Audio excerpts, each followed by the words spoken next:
அன்பர்களின் கனிவான கவனத்திற்கு ஒரு நினைவூட்டல். வாழ்க வளமுடன். அருட்தந்தை வேதாத்ரி மகரிஷி அவர்கள் தனிமனிதன் அமைதி பெறுவதற்காக உடல்நலத்தை புலப்பெயர்த்து, உயிர்வளம் பெற காயகல்ப பயிற்சி, மனம் அமைதி பெற அகத்தவம் மற்றும் அகத்தாய பயிற்சிகளை அளித்துள்ளார்கள். இத்தகைய சிறப்பான மனவளக்கலை எனும் வாழ்க்கை கல்வியை உலக சமுதாய சேவா சங்கம் கை யோகா இணைய வழியை 12 நாட்கள் அடிப்படை பயிற்சியாகவும், அதனைத் தொடர்ந்து 4 மாதங்கள் சான்றிதழ் கல்வியாகவும் நம் இல்லம் தேடி வந்து அளித்து வருகிறது. இந்த சிறப்பான செய்தியினை நமது உறவுகளிடமும் நட்புகளிடமும் பகிர்ந்து அனைவரும் உடல் நலத்துடன் ஆரோக்கியமாக அமைதியாக வாழ நம்மாலான சிறு உதவியை செய்வோம். மகரிஷின் கனவாம் உலக அமைதிக்கு நம்மால் இயன்ற சிறு தொண்டினை செய்து குருவின் கனவினை நனவாக்கும். மேலும் விவரங்களுக்கு kundaliniyoga.edu.in என்ற இணையதளத்திற்கு செல்லவும். வாழ்க வளமுடன். தவத்தினை தொடர்ந்து துன்பம் இல்லாத நிலை என்ற தலைப்பில் சிந்தனையிலிருந்து வழங்குவதற்கு பேராசிரியர் பாகியலட்சுமி அம்மா அவர்களை அன்புடன் அழைத்து அமர்கிறோம். வாழ்க வளமுடன் அம்மா. வாழ்க வளமுடன் அம்மா. வாழ்க வையகம், வாழ்க வையகம், வாழ்க வளமுடன். குரு புகழ் வாழ்க, குருவே துணை. இன்று நமக்கு அருமையானதொரு நித்யானந்த தவத்தை நடத்தி கொடுத்த ஜெயலட்சுமி குமரேசன் அம்மா அவர்களை வாழ்த்துவோம். ஜெயலட்சுமி குமரேசன் அம்மா அவர்களும் அவர் தம் அன்பு குடும்பமும் அருட்பேராற்றல் கருணையினால் உடல் நலம், நீலாயுள், நிறை செல்வம், உயர் புகழ், மெய்ஞானம் ஓங்கி வாழ்க வளமுடன், வாழ்க வளமுடன், வாழ்க வளமுடன். அனைவருக்கும் மாலை வணக்கமும் வாழ்க வளமுடன் வாழ்த்துக்களும். நாம ஒவ்வொருவருமே வாழ்க்கையில முன்னேற வேண்டும் என்றுதான் நினைக்கிறோம். நமது செயல்கள் அனைத்தும் வெற்றி பாதையில் தான் செல்ல வேண்டும் என்பது நமது குறிக்கோளாக இருக்கிறது. ஆனால் எல்லோராலையுமே அந்த குறிக்கோளில் வெற்றி பெற முடிகிறதா? வெற்றி பெற்றவர்கள் மிகச் சிலராகவும், வெற்றி பெறாதவர்கள் மிக பலராகவும் இருக்கிறார்கள். இதற்கு காரணம் என்ன? வாழ்க்கையில் வெற்றி பெறுவதற்கு ஆசை மட்டும் இருந்தால் போதுமா? அந்த குறிக்கோளை அடைவதற்கு நாம் எந்த பாதையில் செல்கிறோம், எந்த விதமான திட்டங்களோடு செயல்படுகிறோம் என்பது முக்கியம். ஒருத்தன் திருடுனாலும் பணம் நிறைய வச்சிருப்பான், உழைச்சி சம்பாதிச்சாலும் பணம் நிறைய வச்சிருப்பான். ஆனால் எது நிரந்தரம் என்பதை நாம் தான் முடிவு செய்ய வேண்டும். நம்ம எல்லாருக்குமே தெரியும் எது உண்மையான வழி அப்படின்னு சொல்லிட்டு. அதே மாதிரிதான் நான் ஏன் பிறந்தேன் என்று வினா எழுப்பினால் பல விடைகள் வரும். நாம் செய்கின்ற செயல்களால் துன்பம் தரக்கூடிய நிலையும் வரும், துன்பம் இல்லாத நிலையும் வரும். அந்த துன்பம் இல்லாத நிலையை பற்றி தான் நாம் இன்று பேச வந்திருக்கிறோம். எல்லோருக்குமே மகிழ்ச்சியை அனுபவிக்க வேண்டும் என்ற நோக்கத்தில் தான் எல்லாருமே நேரத்தை செலவழிக்கிறார்கள். இப்ப நாம ஜூம்ல கூடி இருக்கிறது கூட அதுக்காக தான்.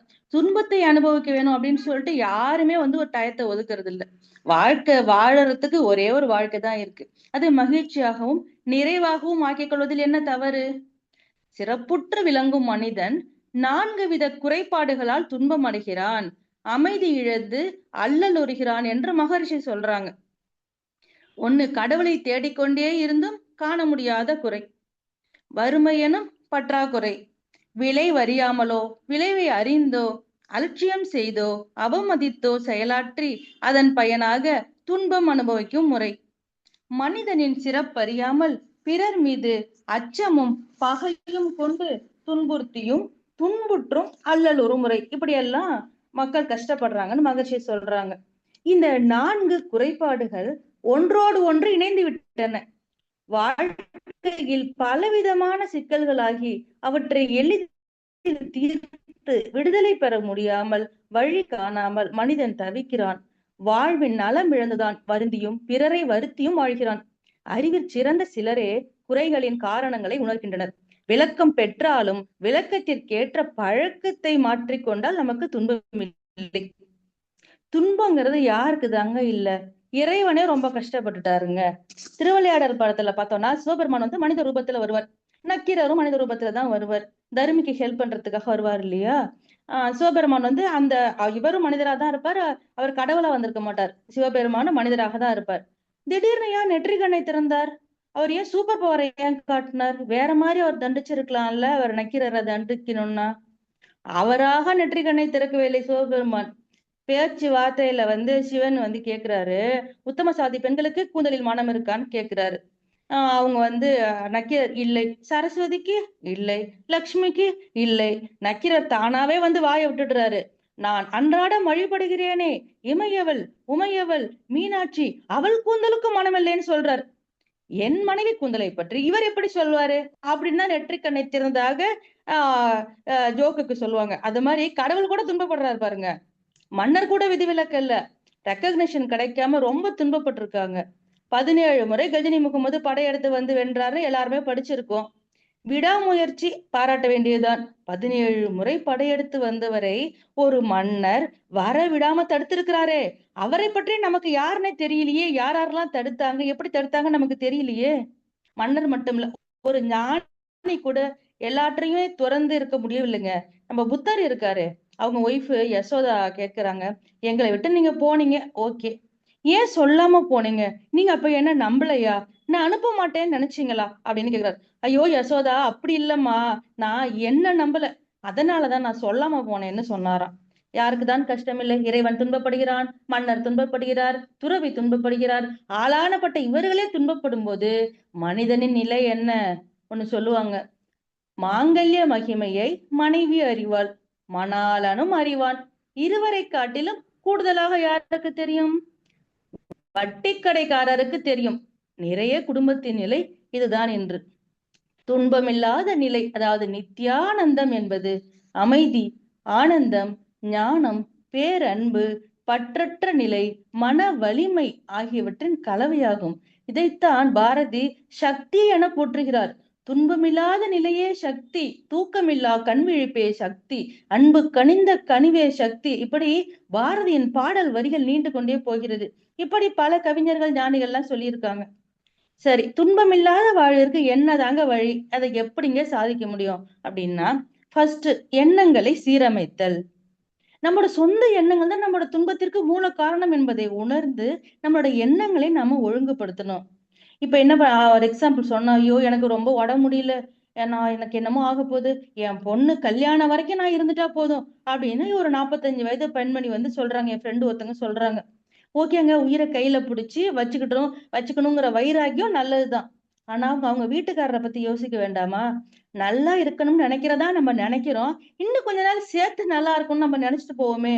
உழுவதெல்லாம் உயர் உள்ளல். அடுத்தது அன்பு மற்றும் கருணை. கனிவுடனும் அன்போடும் மற்றவர்களிடம் நாம பழகணும். அப்புறம் அச்சமின்மை, மரணம் மற்றும் பல அச்சங்களை நீக்கி தைரியமாக வாழ்தல். தன்னிலை அறிதல், தியானம் மற்றும் அகத்தாய்வு மூலம் தன்னை உணர்தல். இப்படி எல்லாம் செஞ்சோம்னாக்கா துன்பம் இல்லாத வாழ்விற்கு வழின்னு சொல்றாங்க. ஓகே, இதெல்லாம் நாம செஞ்சா நமக்கு என்னெல்லாம் கிடைக்கும்? மன அமைதி, அலைப்பாயும் எண்ணங்களை ஒடுக்கி மனமானது நிசப்தமான மற்றும் அமைதியான நிலையை அடைதல். அப்புறம் பேரு இன்பம், சாதாரண மகிழ்ச்சி அல்லாது அந்த சிற்றின்பம் இல்லை, அந்த பேரு இன்பம் உள்ளுக்குள் விளையும் நிலையான பேரன்பு உணர்வு. அடுத்தது சமநிலை, இன்பம் வந்தாலும் துன்பம் வந்தாலும் பாதிக்கப்படாத இன்ப துன்பங்களை சமமாக நோக்கும் மனப்பக்குவம் உண்டாகும். பற்றுக்கள் அற்ற நிலை வரும். ஆசைகள், எதிர்பார்ப்புகள் மற்றும் பயம் நீங்கிய நிலை அதெல்லாம் உண்டாகும். அப்புறம் பேரறிவு உண்டாகும். ஞானம் பெருகி நிஜமான மகிழ்ச்சியை உணரக்கூடிய நிலை உண்டாகும். இப்ப மகரிஷி சொல்றாங்க, துன்பம் இல்லாத வாழ்விற்கு என்னன்னு சொல்லிட்டு இதான் முக்கியமான ஜிஸ்டே, இந்த உரையோட ஜிஸ்ட். மகரிஷி சொல்றாங்க, வாழ்க்கை மலர்கள் புத்தகத்துல சொல்லியிருக்காங்க, நம்ம 6வது அறிவு முழுமை பெறுகிறது என்றால் விரிந்து விரிந்து பரம்பொருளோடு இணைந்து இதற்கு மேல் விரிய முடியாது. அந்த வகையிலே இந்த மனம் அசையா பொருளை அறிந்து அதோடு நிலைத்து விட்டால் அங்குதான் மனம் என்பது நிலைக்க முடியும்.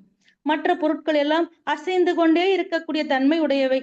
அதே போல மனமும் அசைந்து கொண்டேதான் இருக்கும், மாறிக்கொண்டேதான் இருக்கும். மனம் ஒரு குரங்குன்னு கூட சொல்லுவாங்க இல்லையா? அதிக வேகமாக அசைந்து கொண்டிருக்கின்ற பொருள் மீது மனதை வைக்கின்ற வரைக்கும் நம்ம மனசும் அந்த அளவிற்கு மனமானது அசைந்தும் ஆடிக்கொண்டும் தான் இருக்கும். இப்ப நம்ம வந்து போன்ல ரீல்ஸ் எல்லாம் பார்ப்போம் இல்லையா? ஃபாஸ்டா அது போயிட்டு இருக்கும் இல்லையா? அதெல்லாம் பாக்குறப்போ நம்ம மனமானது அந்த அளவிற்கு அசைந்து கொண்டும் ஆடிக்கொண்டுதான் இருக்குமா. இந்த உடலில் உயிர் இருக்கும் வரை அசையும் பொருட்களோடு நம்ம தொடர்பு கொள்ள வேண்டியது ரொம்ப அவசியம்தான். ஆனால் அதே நேரத்தில் எப்போதும் அசைந்து கொண்டே ஆடிக்கொண்டே இருக்கின்ற நிலையில் மனம் நிலைத்திருப்பதும் மிகவும் அவசியம்தான். அதனால் மனதை ஈஸியாக ஒருங்கிணைக்கணும்னாக்கா நிலைத்த பொருளாகிய தெய்வத்தை வணங்குவது, அதை உணர்ந்து கொள்வது, அதோடு லயித்து கொள்வது அவசியமாயிற்று.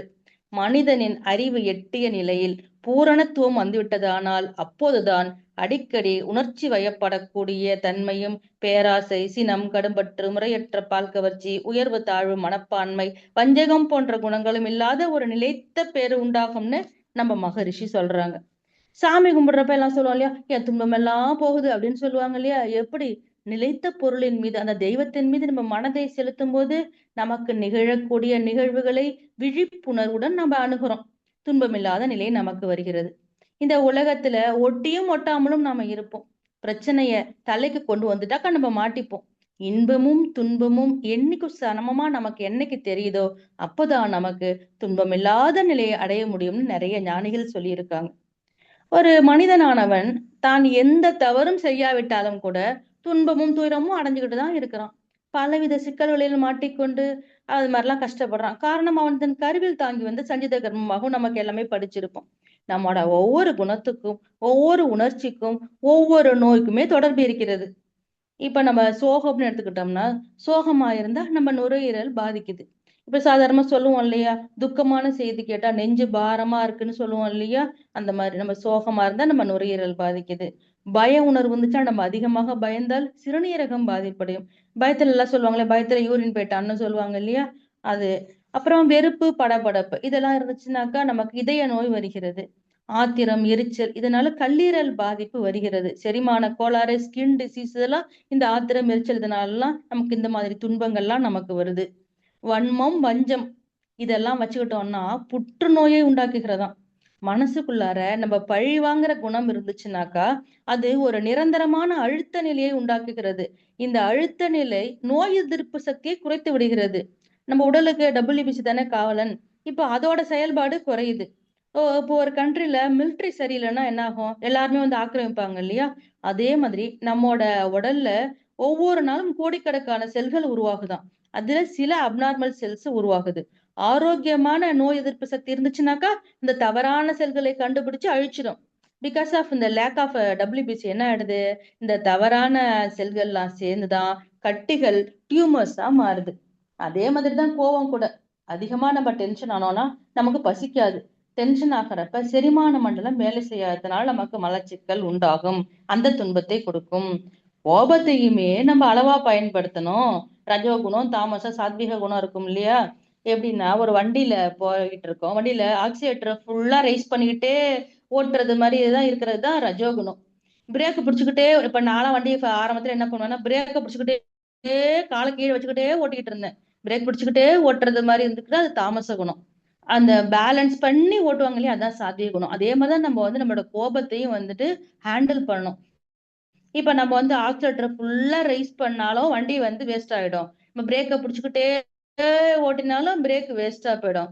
இந்த ரெண்டு இதனாலயுமே வெஹிக்கிள்க்கு வந்து ஆபத்து தான். அதே மாதிரிதான் நம்ம உடலுக்கும் இந்த மாதிரி இருந்தாக்கா நமக்கு ஆபத்து. இது ரெண்டையும் பேலன்ஸ் பண்ணி வாழ நம்ம கத்துக்கணும். இதையெல்லாம் விட ஒரு ஆபத்தான விஷயம் வந்து என்னன்னாக்கா, தொடர்ந்து யாரையாவது நம்ம குறை சொல்லும் பழக்கம் இருக்கக்கூடாதாம். அடிக்கடி நம்ம கம்ப்ளைண்ட் பண்ணிட்டே இருந்தோம்னாக்கா மனம் அழுத்தம் வருகிறதாம். அது நரம்புகளை பலமிழக்க செய்து விடுகிறதாம். எப்படின்னா ஸ்ட்ரெஸ் வந்து இருக்கு. ஸ்ட்ரெஸ் ஆகுறப்ப ஆபத்து உணரும் பகுதிகளை அது அடிக்கடி செயல்பட வைக்குதாம். அடிக்கடி அதை தூண்டி விடுதாம். அப்படி அவர் மீண்டும் மீண்டும் செயல்படும் போது நரம்பு வழிகள் பலம் இழப்பதால் சிறிய விஷயங்களுக்கே அதிகமாக பதட்டப்படுகிற ஆபத்தான நிலை ஏற்படுகிறதாம். இதெல்லாம் வந்து சயின்ஸ்ல வந்து சொல்லியிருக்காங்க. இந்த மாதிரி எல்லாம் வந்து நமக்கு நடந்துருதாம். இந்த பிரச்சனைகள், இத்தனை பிரச்சனைகள் எல்லாம் பார்த்தோம் இல்லையா. அதுல ஏதாவது நம்ம விடுபடணும்னாக்கா நமக்கெல்லாம் ரொம்ப ஈஸி. நம்ம உடற்பயிற்சி, காயகல்பம், தவம், அகத்தாய்வு இதெல்லாம் முறையாக பழகி நம்ம பயன்பட்டோம்னாக்க இந்த மாதிரி துன்பங்களை எல்லாம் நம்ம ஈஸியா தப்பிச்சுக்கலாம். நம்ம முகத்துல கண்ணு இருக்குதுங்க. கண்ணால எதையும் பார்க்க முடியும் தான். அந்த முகத்தில் கண்ணே இருந்தாலும் கூட முகம் பார்க்கும் கண்ணாடி இருந்தால் மட்டுமே நம் முக அழகை ரசிக்க முடியும். அதே போல மூளை இருந்தாலும் முறையாக பயன்படுத்த செய்தால்தான் அது நம்மால் முன்னேற முடியும். அதுக்கு நம்ம என்ன பண்ணணும், அந்த மாதிரிலாம் துன்பங்கள்லாம் நமக்கு வருதுன்னாக்கா அந்த வஞ்சத்தை எல்லாம் சேர்த்து வச்சுக்கிட்டு பாக்கியம் இதெல்லாம் இல்லாம மன்னிப்பு இதயத்தின் சுமையை குறைக்கிறது. நம்மோட பிபி குறையுது. ஒற்றை தலைவலி குறைதான் மன்னிச்சிட்டோம்னாக்கா. மகிழ்ச்சி இது நுரையீரலுக்கான மருந்து. மகிழ்ச்சியாக இருக்கும்போது நிறைய ஆக்சிஜன் உருவாகுது. மூணாவது தியானம், மௌனம். இதெல்லாம் நரம்பு மண்டலத்தை சீராக்குகிறது. ஆக மொத்தம் நமது பயிற்சிகள் அனைத்து பிரச்சனைகளையுமே சரி செஞ்சிடுதுங்க. பகவத்கீதையில சொல்லப்பட்டிருக்குது, கடலில் எவ்வளவு மழை நீர் சேர்ந்தாலும் அது ஒருபோதும் துள்ளி குதித்து கரையை மீறுவது கிடையாது. அதே போல அந்த கடலின் நீர் வெயிலின் தாக்கத்தால் நீராவியாகி போகும்போது அது உள்ளே சென்று மறைவதும் இல்லை. என்றும் நிலை குலையாமல் மனிதன் ஒருபோதும் கலங்க மாட்டான். ஆனால் உள்ளம் நிலையற்ற இருப்பவன்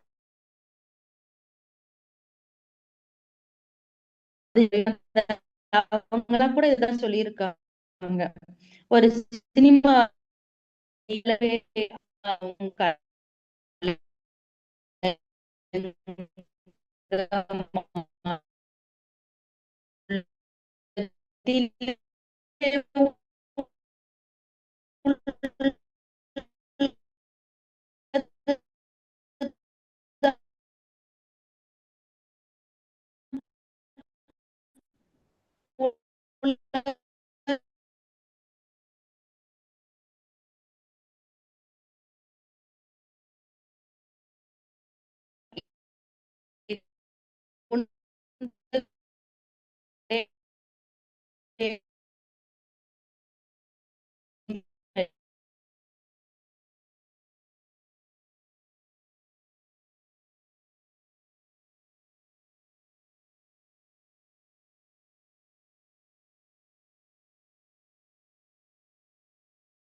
வாழ்க வளமுடன். நான் உங்களுக்கு வாழ்க வளமுடன்மா.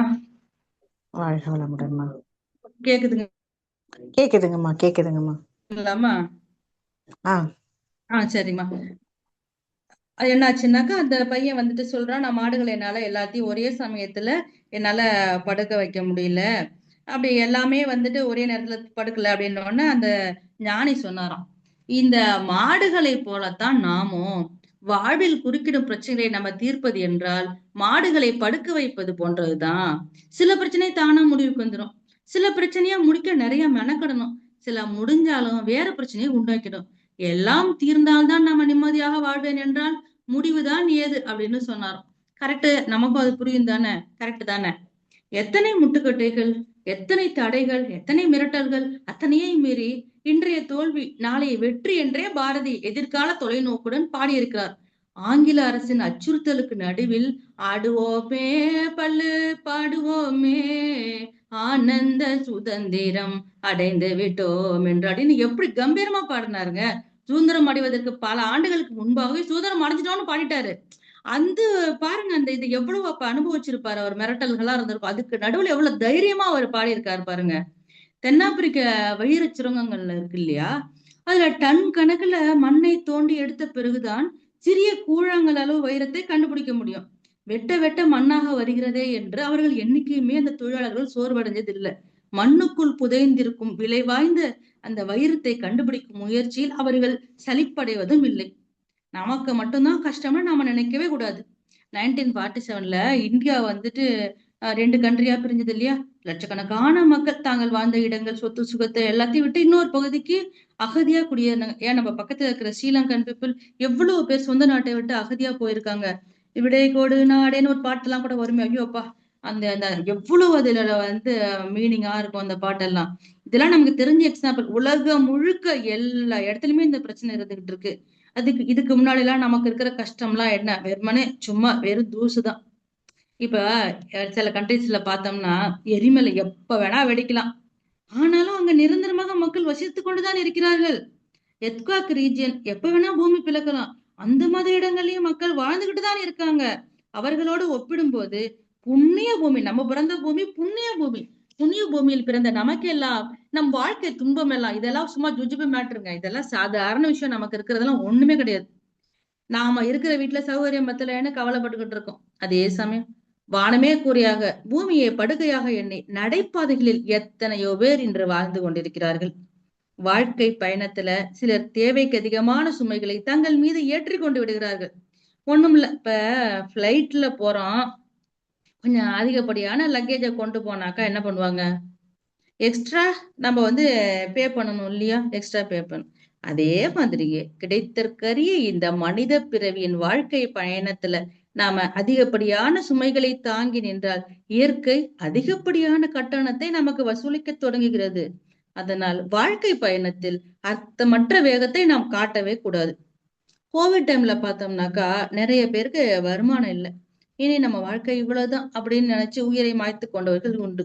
இந்த இக்கட்டை தாண்டி வந்தவர்களும் உண்டு.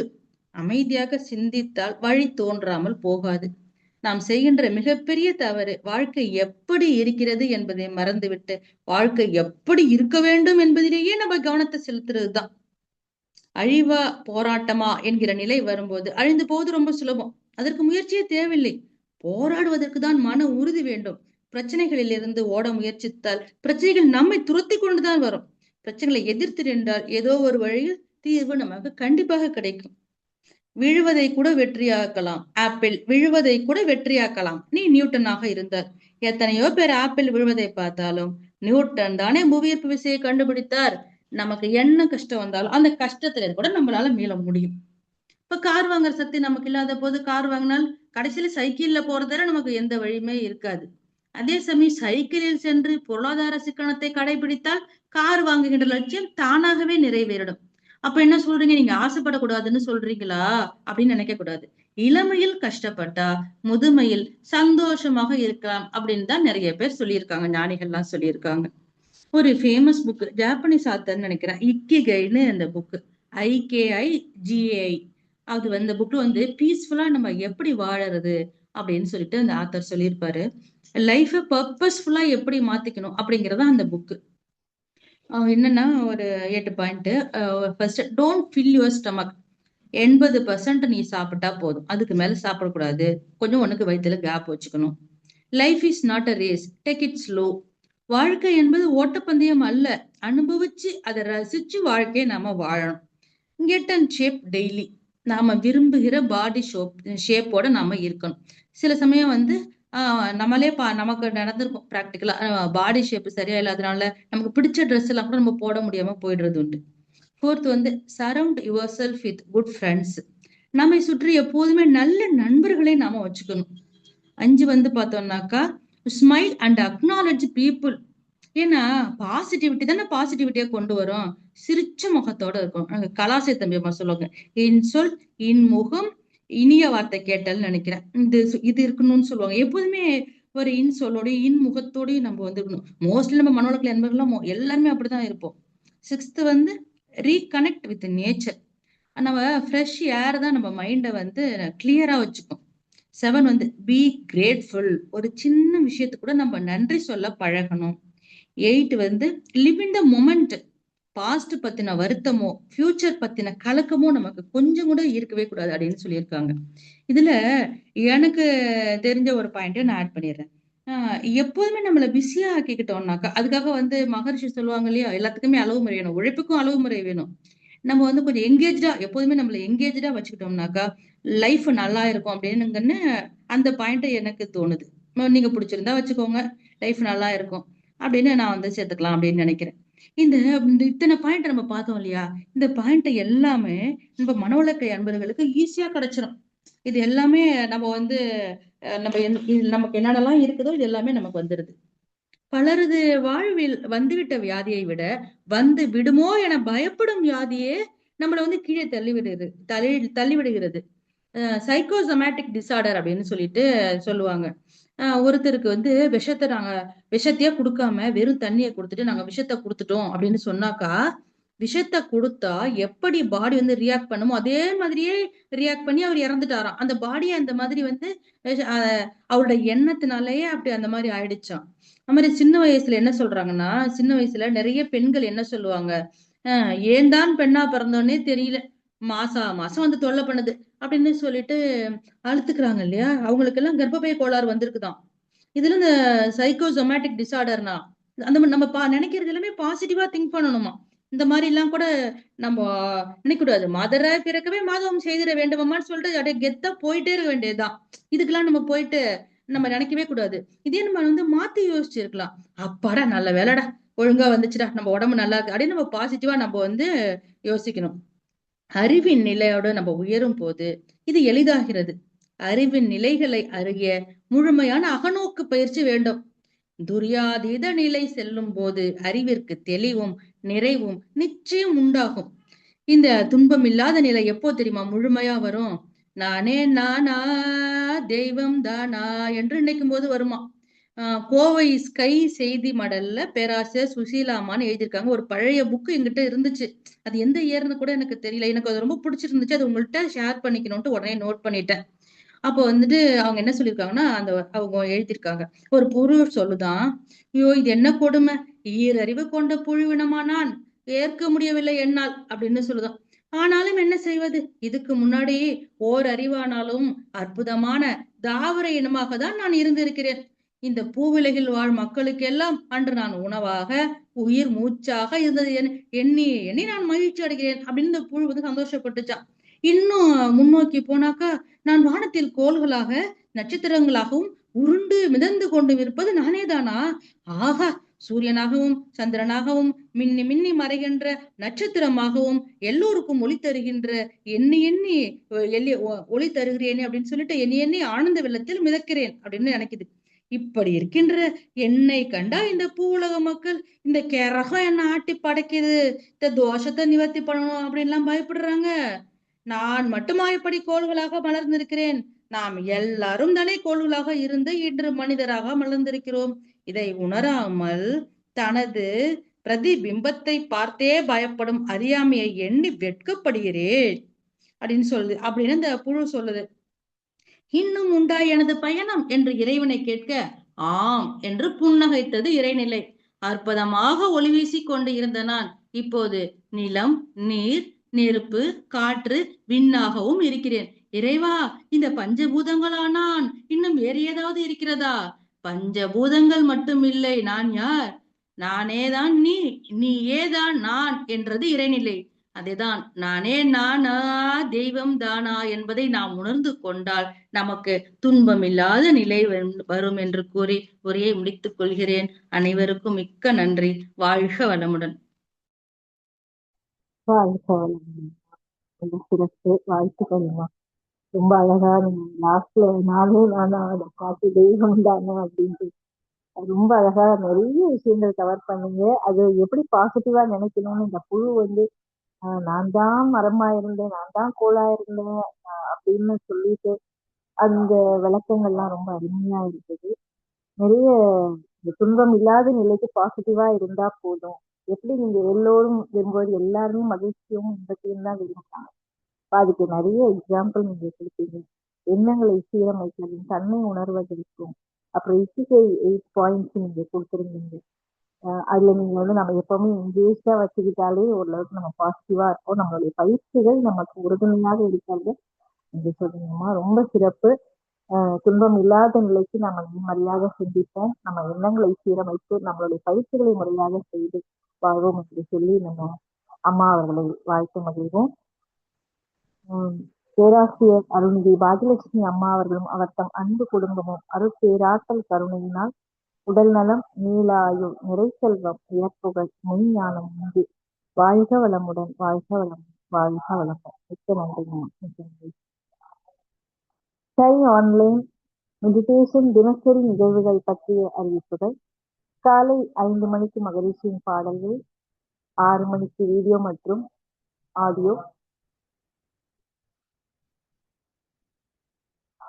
ஆடியோவில் உடற்பயிற்சி வகுப்பு இடம்பெறும். அதை பார்த்து கொண்டே நாமும் செய்யலாம். மாலை 6 மணிக்கு மகரிஷியின் பாடல்கள், 6:25க்கு மாலை நேர காய்கல்ப பயிற்சி, 6:30க்கு தவம், 7 மணிக்கு சிந்தனை, 7:30க்கு உலக நல வாழ்த்துடன் நிறைவு. பிரதி சனிக்கிழமை மாலை தவத்தினை தொடர்ந்து மாலை 7 மணி முதல் 7:30 மணிக்கு ஐயன்பிரிதல் நிகழ்வு இடம்பெறுகிறது. பிரதி ஞாயிறு மாலை 7 மணி முதல் 7:30 மணி வரை சிறப்பு சிந்தனை நடைபெறுகிறது. உலக நல வாழ்த்துடன் இன்றைய நிகழ்வினை நிறைவு செய்து கொள்வோம். உலகமெல்லாம் பருவமழை ஒத்தபடி பெய்யட்டும், உழவரெல்லாம் தானியத்தை உவப்புடன்